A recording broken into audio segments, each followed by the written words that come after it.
जय जोहार, नमस्कार संगवारी हो। स्वागत है आप सभी का छत्तीसगढ़िया न्यूज चैनल में। आइए जानते हैं छत्तीसगढ़ की 10 महत्वपूर्ण काम की खबर जो आपके लिए जान लेना जरूरी होता है, जिसमें आज की पहली बड़ी खबर है। बेमेतरा जिला के बिरहनपुर गांव में हुए सांप्रदायिक हिंसा के कारण हिंदू संगठन का प्रदेश व्यापी विरोध देखने को मिला, जहां छत्तीसगढ़ बंद का मिला जुला रूप सामने आया। कहीं भी किसी भी प्रकार का अप्रिय घटना होने का समाचार नहीं मिला है। सोमवार को शहर के प्रतिष्ठान, दुकान, पेट्रोल पंप और अन्य जरूरी सामान की दुकानें बंद थी। बंद में जरूरी सेवा और शिक्षण संस्थान प्रभावित नहीं हुआ था। कई जगहों पर गाड़ियों के आने जाने पर रोक लगा दी गई थी। राजधानी रायपुर में सुबह से विश्व हिंदू संगठन और बजरंग दल के कार्यकर्ताओं ने बंद करवाने के लिए निकले हुए थे। आठा गांव के नए बस स्टैंड में कोई प्रदर्शनकारियों ने एक बस के ऊपर पथराव किया, जिसके बाद सुरक्षा व्यवस्था को बढ़ा दिया गया। प्रदर्शनकारियों ने रायपुर, बेमेतरा, बिलासपुर, जसपुर, मुंगेली, जांजगीर चांपा, कोरिया, कोंडागांव, जगदलपुर और कोरबा समेत कई जगहों पर पैदल और मोटरसाइकिल से मार्च निकाला और दुकानों को बंद रखने के लिए अपील की है। और छत्तीसगढ़ बंद को भाजपा ने भी समर्थन दिया था। जय स्तंभ चौक में प्रदर्शनकारियों ने करीब 1 घंटे तक चक्का जाम किया, तो वहीं भिलाई के राष्ट्रीय राजमार्ग में प्रदर्शन किया गया। बेमेतरा में बजरंग दल और विश्व हिंदू परिषद के कार्यकर्ताओं ने रैली निकाल करके सभी दुकानों को बंद करवाया। तो वहीं जगदलपुर के राष्ट्रीय राजमार्ग 30 में भी चक्का जाम हुआ, जिससे बसों का आवागमन प्रभावित हुआ है। तो वहीं अंबिकापुर में वीप बंद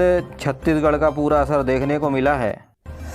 छत्तीसगढ़ में एक साथ 14 स्टूडेंट हुए कोरोना पॉजिटिव। छुट्टी से लौटने पर एहतियातन के तौर पर हुई थी टेस्टिंग। ट्रेवल हिस्ट्री खंगाली जा रही है। जी हां, 14 कोरोना छात्र संक्रमित मोहल्ला मानपुर अंबागढ़ चौकी के 2 अलग अलग हॉस्टलों में रहते थे। सभी छुट्टियों पर घर गए हुए थे। तो वहीं पोस्ट मैट्रिक बालिका छात्रावास के 9 लोग, तो वहीं प्री मैट्रिक आदिवासी छात्रावास के 5 छात्रों को कोरोना अपनी चपेट में ले लिया है। वहीं छत्तीसगढ़ में पिछले 24 घंटे के दौरान कोरोना के 52 नए संक्रमित मरीज मिले हैं।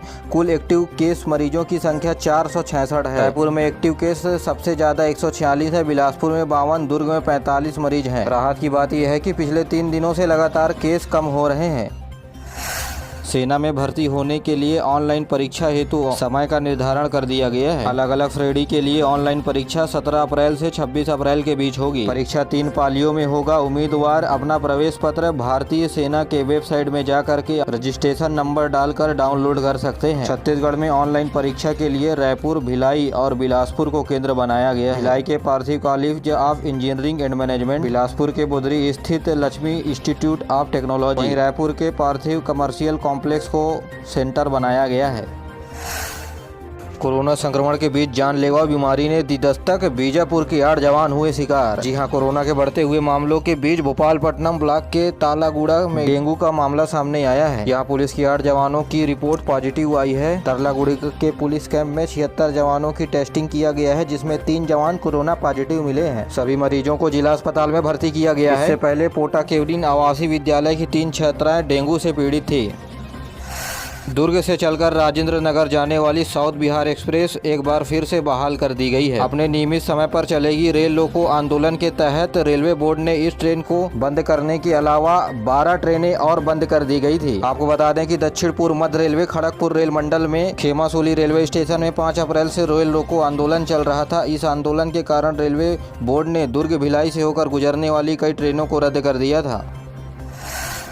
प्रदेश के स्कूल शिक्षा विभाग का प्रयास है कि नया सत्र 15 जून से शुरू हो जाए और प्रवेश उत्सव के दिन बच्चों को कपड़ा, साइकिल और पुस्तकें बांट दी जाए। शिक्षा विभाग के सचिव डॉक्टर एस भारतीदासन ने कहा कि पुस्तक और ड्रेस को देर से बांटने पर पढ़ाई प्रभावित होता है, लेकिन इस बार प्रयास है कि स्कूल में दाखिला के साथ पढ़ाई भी शुरू हो जाए। इस बार 55,83,000 से ज्यादा पढ़ने वाले बच्चों को पुस्तक दिया जाएगा। तो वहीं 7,89,000 से ज्यादा बच्चों को स्कूली ड्रेस बांटा जाएगा। इसके लिए 76 करोड़ 50 लाख रुपए का बजट रखा गया। वहीं 1,64,000 से ज्यादा साइकिल बांटने पर 73 करोड़ 54 लाख रुपए का बजट रखा गया है।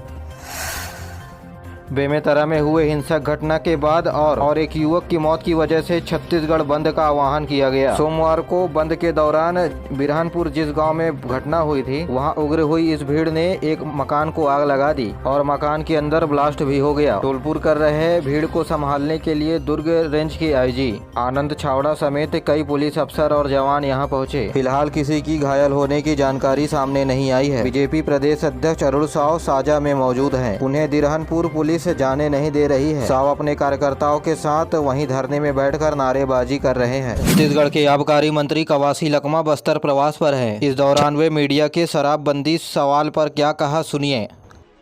विदेश में 100% लोग दारू पीते हैं, बस्तर में 90% लोग पीते हैं, लेकिन पीने का स्टाइल नहीं जान रहे। दारू पीने से आदमी नहीं मरता है, वो पीने से मजबूत होता है, लेकिन ज़्यादा पीने से आदमी को जान लेता है। तो इसलिए दारू और दवाई, या दवाई का हो या दारू पियो, तो इस टाइप का मतलब थोड़ा पीने से नहीं होगा। साथ ही उन्होंने कहा कि बस्तर में कभी दारू बंद नहीं होगी, क्योंकि यहाँ की संस्कृति में हर एक कार्यक्रम में दारू का उपयोग होता है। छत्तीसगढ़ में आज से गर्मी अपने तेवर दिखाना शुरू कर देगी। गर्मी बढ़ने से तापमान में बढ़ोतरी का सिलसिला शुरू हो जाएगा। बीते कुछ दिनों में नमी की वजह से तापमान में गिरावट देखी जा रही थी। आपको बता दें कि तमिलनाडु से बंगाल के बीच एक द्रोणिका बनी हुई है, जिसके चलते प्रदेश में अचानक बारिश होने की भी संभावनाएं बताई जा रही है। जी हाँ, मौसम विभाग ने हल्की आंधी, बिजली और बारिश होने की संभावनाएं बताई है।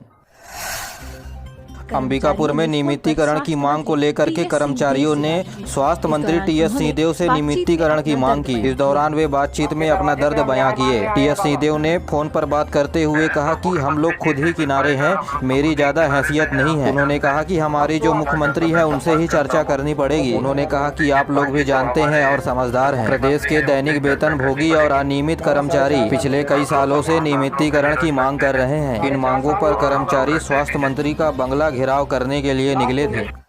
छत्तीसगढ़ में बेमौसम बारिश के चलते किसान हो गए हैं प्रभावित। जी हाँ, बेमौसम बारिश के चलते गेहूं की फसल बर्बाद हो गई है। गेहूं के दाने में चमक की जगह हल्की सफेदी देखी जा रही है, जिसकी वजह से इसका सीधा असर गेहूं के कीमतों पर पड़ेगा। जी हाँ, प्रतिकूल मौसम के चलते कटाई और मिसाई दोनों चालू है। दाने आ रहे हैं, उनमें प्राकृतिक चमक खत्म हो चुकी है और इसकी जगह सफेदी ली हुई। गेहूँ के दाने पोषक तत्वों से भरपूर है, लेकिन चमक नहीं होने की वजह से कीमतों में गिरावट देखी जाएगी। देश पोर्टल में ऑनलाइन तथा ऑफलाइन दोनों प्रकार का आवेदन स्वीकार किया जाएगा। इस साल प्रदेश में 101 नए Swami Atmanand English medium school शुरू करे जा रहे हैं। आवेदन जमा करने की अंतिम तिथि 5 मई निर्धारित किया गया है। ज्यादा संख्या में आवेदन पात्र होने पर सीटों का आवंटन लॉटरी के माध्यम से किया जाएगा। लोक शिक्षा संचालनालय ने सभी जिलाधिकारियों को निर्देश जारी करते हुए कहा है कि एक विद्यार्थी केवल एक विद्यालय में ही आवेदन कर सकते हैं। इसके साथ ही विद्यालय में पहली में पढ़ते हुए बच्चों को 9वीं और 6वीं कक्षा में प्रवेश के लिए विशेष प्राथमिकता